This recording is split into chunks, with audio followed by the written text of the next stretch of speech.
It's a dead man's party. Who could ask for more? Well, if I don't get more, I won't finish, and I always make sure to finish. Wait. I'm John Rethlin with Undertaker's 30 Best Matches Part 2, and yeah, I'm going to finish up this list, the remaining 14 matches. If you haven't seen Part 1, please watch it, and then let me know what you guys think in the comments on this one. What matches I missed? What are your top 10 favorite Undertaker matches of all time? And they don't even have to be the best in the ring. What Undertaker matches do you feel best represent the character, best represent the gimmick? One of the greatest gimmicks in wrestling history, especially in WWE history. Number 14 versus Mankind, King of the Ring, 1998. Yeah, we all know this one's been talked about to death. Undertaker building up that mythos inside Hell in a Cell, tossing Foley off the cell, through the cell, onto the thumbtacks, all that stuff. Mankind not quitting. Undertaker fighting through a really bad ankle injury. You can see him limping really bad after he throws Foley through the roof, which wasn't planned, and Undertaker selling that ankle injury, which it turns out actually wasn't selling him. It's amazing that he could walk. No matter how big or how small you are, you kind of need your ankles to walk around. I always feel that this did a little more for Mankind than did for Undertaker, even though it would be carried that like Undertaker's such a deadly presence inside Hell in a Cell, even though he would lose more matches than we thought inside the, inside Satan's structure, or whatever the fuck you want to call it. Like, there's so many goddamn nicknames for it now. Undertaker had, his legend grew here, but Mankind's legend grew just a little bit more. And also, I feel they had a better match I'll talk about here in a little bit. So, we go number 13 versus Bret Hart, SummerSlam 97. If Shawn Michaels was basically not a fair referee, bad things were going to happen. If Bret lost, he could not wrestle in the United States again. And, well, that was pretty much telegraphing that Bret Hart was going to win here, and Undertaker had entered as champion after beating Psycho Sid at Mania 13, so he held it for quite a bit. And he lost because Shawn Michaels accidentally hit Undertaker with a chair and then had to count down. Bret won the championship, and we move into the Undertaker-Shawn Michaels feud. But this is a really good. Bret and Undertaker, for a couple years, always had really good goddamn matches. I mean, you wouldn't think, actually, they would. Like, just taking a look at him, if you're not that familiar with Bret Hart, and you're not that familiar with Undertaker, you just look at the size difference. If you're just a size person, a sizist, if you will, then maybe you wouldn't think it would work, but the chemistry was off the goddamn charts. This was probably their best match. And yes, it had a bit of a fluky finish, but at least it had a 3 count, unlike the Royal Rumble 96 match I talked about in part 1. So we go to number 12, versus Jeff Hardy, Raw, July 2002, early July 2002, Undisputed Championship ladder match. Well, Jeff Hardy pretty much showed up, even though he was almost destroying Undertaker and himself with some of the sloppy spots here. But JR's commentary particularly made it, but Undertaker bumped his ass off for Jeff and really made it look like Jeff could shock the world and get the championship. Climb, kid, climb your ass off, make yourself famous. And then Undertaker chokeslams him off the ladder, and then Jeff Hardy will not stay down. I mean, he lost. Undertaker retained the championship, then lost it at Vengeance 2002. But Jeff Hardy would not quit. Undertaker kept beating him down, and then Jeff Hardy finally earned his respect, and Jeff just collapses afterwards, like, okay, I got the respect, thanks, Dad. Ow, help. No, but I don't know why Jeff Hardy was a nerdy guy from The Simpsons, but this was a pretty damn good match, an example of Undertaker actually making somebody in defeat. And there were times he didn't do that. There were times he did, though. Number 11 versus Randy Orton, Armageddon 2005, Hell in a Cell match. It was almost more of a no-holds-barred match than a Hell in a Cell match, but still pretty damn good. Great way to cap off their feud. And I wanted to put the SummerSlam 2005 match on here because Orton won, but just the fluky stuff with, Bob Orton Sr. wearing the prosthetic makeup and stuff like that. Well, they said Bob Orton Jr., but I just call him Bob Orton Sr. That would actually have been kind of bad if he chokeslammed Randy's grandpa. But, Randy's dad does the interference spot, and it was a bit weird. But Randy getting the victory was cool, but I still feel this was better. And, Bob Orton bleeding, it was actually kind of funny. Everybody just basically got beat up. Undertaker got beat up. He would eventually beat Randy Orton to cap off this feud. But Randy Orton had a right. He was a big goddamn star by this point, even when he lost to Undertaker. And then we go number 10 versus Brock Lesnar, No Mercy 2002. What the fuck can I say about this match that hasn't been said already? One of Brock's best matches. An example of Undertaker making somebody by basically giving his body up. He got his head punctured Pretty goddamn bad with the steps and a bad blade job. I mean, he was just gushing blood. I mean, he was poor and he had the broken arm, so, well, broken arm. I think it might have been injured, but it was for story. But the cast was covered in blood. The ring was soaked with blood. It was pretty goddamn brutal. Brock bled as well. Heyman bled as well. He wasn't inside the cage, so he was safe, unlike moving on. He was bleeding. Everybody was bleeding, and Undertaker really did everything he could to make Brock look great. And then he tried for a tombstone. Brock got him in his own tombstone, lifted him up, hit the F5. I mean, I can't do the F5, obviously, because 1, I don't have an opponent, 2, I'm not that strong, and 3, my room would not take me swinging another human being in it without the swing being installed. And Brock Lesnar got the victory, climbed the cell. It was a big goddamn deal and a career-making match for Brock. Brock helped establish Brock as well at SummerSlam 2002, but this really cemented Brock as a guy to watch out for. Then we go to number 9 versus Mankind, SummerSlam 1996 Boiler Room Brawl. I still say this was the peak. Nothing against any of the matches like a Survivor Series 96, In Your House, Revenge of Taker, or is it Beware of Taker? Revenge of Taker, is it Beware of Dog? Anyway, they always had pretty damn good matches. I believe it was King of the Ring 96 where Mankind shockingly beat Undertaker and nobody could believe it. And this was a big goddamn deal because Paul Bearer and Undertaker separated. Paul Bearer was like, no, you can't do this, Undertaker. I'm going to crack you in the head and betray you, and Mankind is going to get the victory. And everybody's all shocked.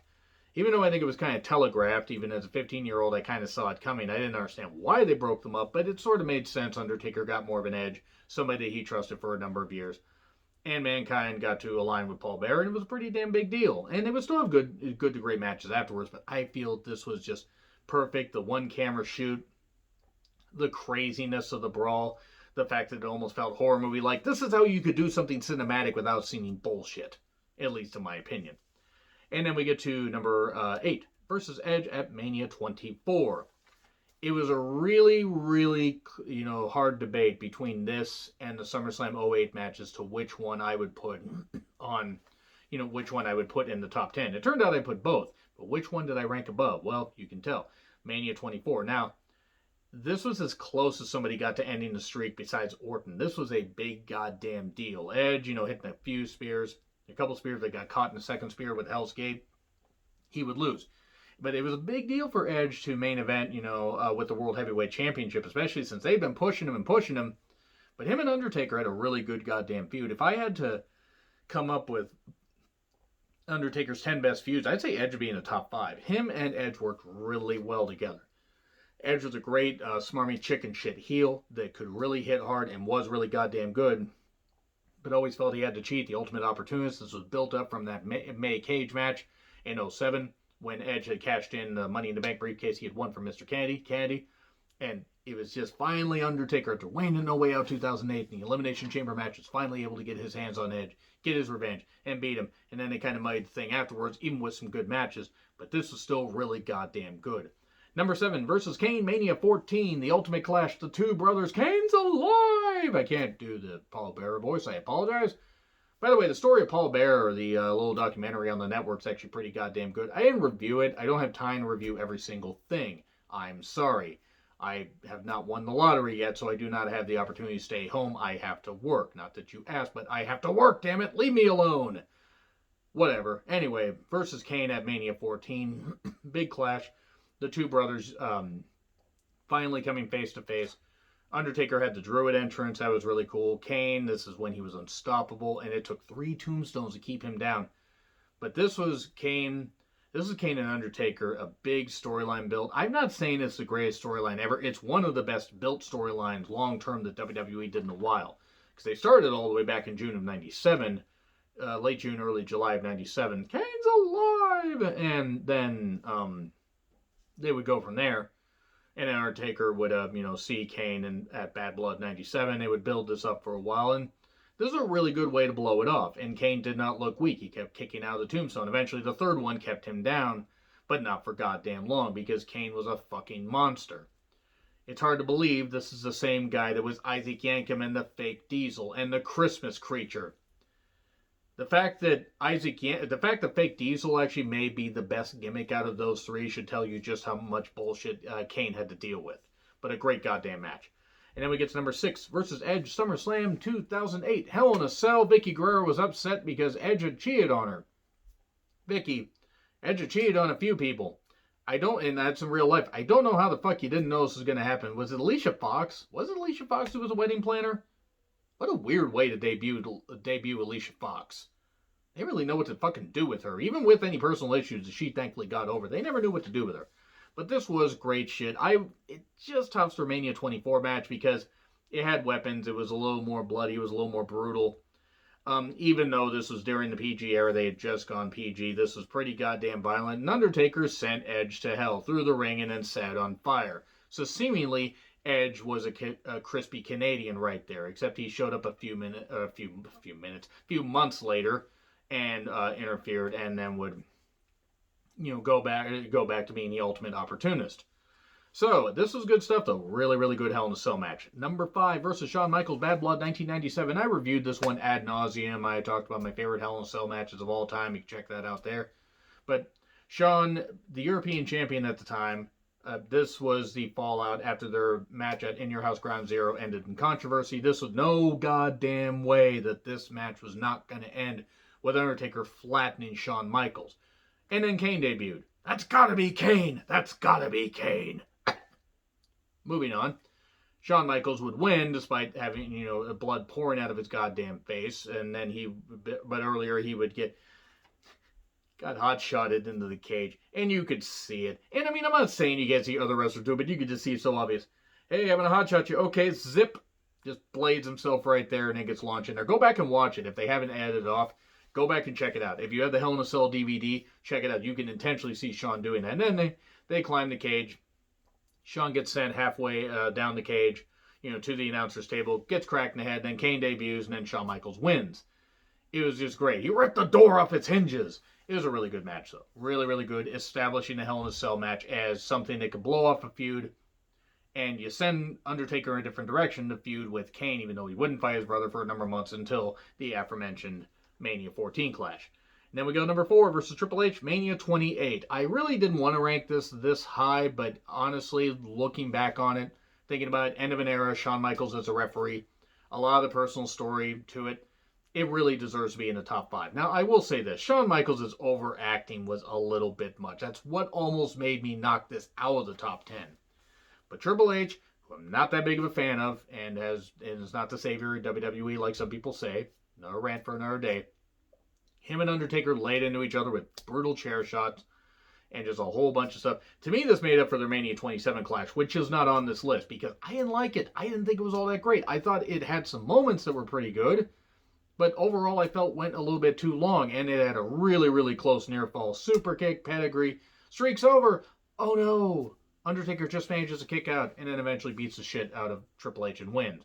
And then all three of them are arm in arm, and that's where it should have ended, and Undertaker should have retired. But no, we just couldn't have that. God damn it. But still, a great match. Number 3, versus Randy Orton, Mania 21. Yeah, career-making shit for Orton right here.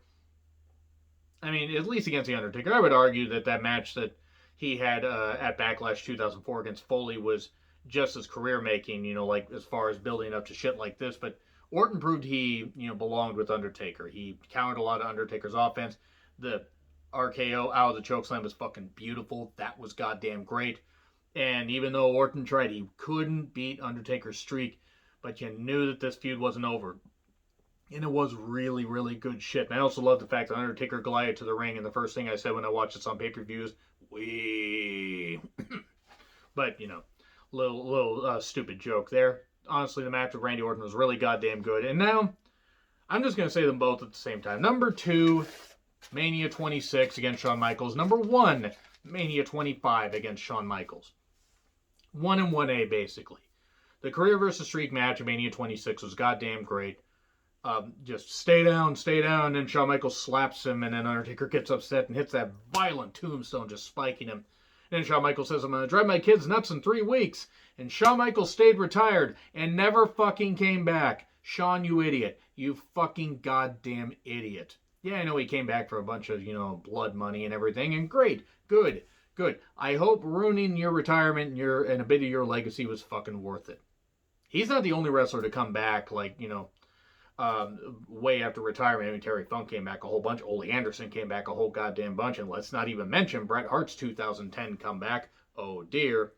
But Shawn had the perfect retirement and did not need to fucking come back. Good God. This match was great, though. It was great shit. It was almost as good as their Mania 25 match. And then the Mania 25 match, to me, picture perfect. Undertaker not dying on that goddamn dive because Snuka's son did not catch him. I mean, see, now if it had been a woman, the Snuka would have just pushed her and everything. But then blamed somebody else instead. Oh, she fell. Jimmy Snuka, piece of shit. Not the son. Nothing against the son.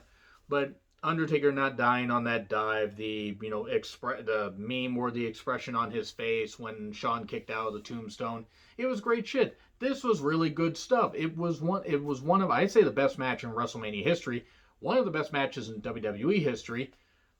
Both of them basically are 1 and 1A. There really is no debate here. So that's all I gotta say about that. Let me know what you guys think in the comments. Like, share, subscribe, Twitter handle in the description. I'm John Retlin. I'll see you soon.